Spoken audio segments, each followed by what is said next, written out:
ৰূপক সংস্কৃতিয়ে মানুহৰ এটা জীৱনধাৰাক বুজায় সংস্কৃতিয়ে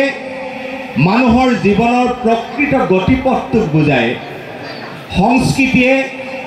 ব্যক্তিক আৰু সমাজক সুন্দৰ কৰাৰ যিটো ব্যৱস্থা সেই সংস্কৃতিয়ে তাকেই বুজায়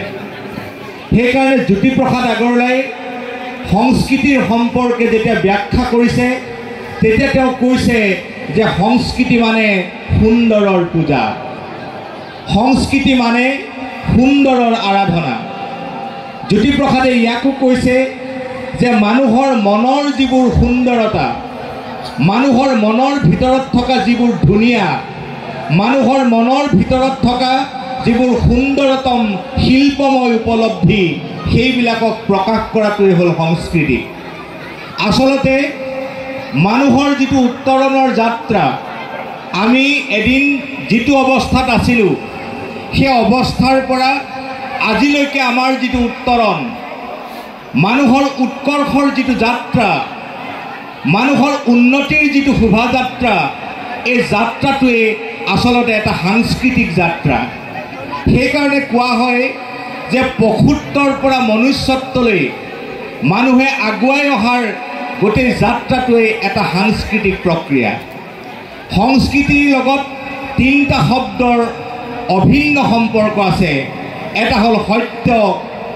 আনটো হ'ল শিৱ আৰু আনটো হ'ল সুন্দৰ য'তে সত্য থাকে তাতে সংস্কৃতি থাকে য'তে শান্তি থাকে তাতে সংস্কৃতি থাকে য'তে সুন্দৰতা থাকে তাতে সংস্কৃতি থাকে আৰু সেইকাৰণে অসমৰ জাতীয় জীৱনৰ প্ৰাণ প্ৰতিষ্ঠাতা মহাপুৰুষ শ্ৰীমন্ত শংকৰদেৱে সংস্কৃতিৰ মাজেৰে এখন সুন্দৰ সমাজ নিৰ্মাণ কৰিব বিচাৰিছিল সংস্কৃতিৰ যোগেদি সমাজৰ সংস্কাৰ কৰিব খুজিছিল সংস্কৃতিৰ যোগেদি জাতীয় জীৱনৰ ভেটি প্ৰতিষ্ঠা কৰিব খুজিছিল সংস্কৃতিৰ মাজেৰে সমাজৰ পৰা অসুন্দৰ সমাজৰ পৰা স্থিতিশীলতা সমাজৰ পৰা অপৰিষ্কাৰ অৱস্থা মহাপুৰুষে আঁতৰ কৰিব খুজিছিল সংস্কৃতিৰ তেনেকুৱা এটা শক্তি আছে সংস্কৃতিয়ে দূৰৈ থকাজনক ওচৰলৈ আনিব পাৰে আঁতৰি যাব খোজাজনক কাষ চপাই আনিব খোজে বিশ্বাস হেৰুৱা জেগালৈ বিশ্বাস ঘূৰাই আনিব পাৰে আস্থা হেৰাই যোৱা জেগাত আস্থা ঘূৰাই আনিব পাৰে হেৰাই যোৱাটো উভতাই আনিব পাৰে ৰৈ যোৱাটো গতি দিব পাৰে আন্ধাৰত থকাটো ওচৰলৈ পোহৰ আনি দিব পাৰে সংস্কৃতিয়ে সেইকাৰণে সংস্কৃতি শব্দটোৰ লগত আমাৰ জীৱনৰ মানে ব্যক্তি জীৱনৰ সামাজিক জীৱনৰ জাতিৰ জীৱনৰ এৰাব নোৱাৰা সম্পৰ্ক আছে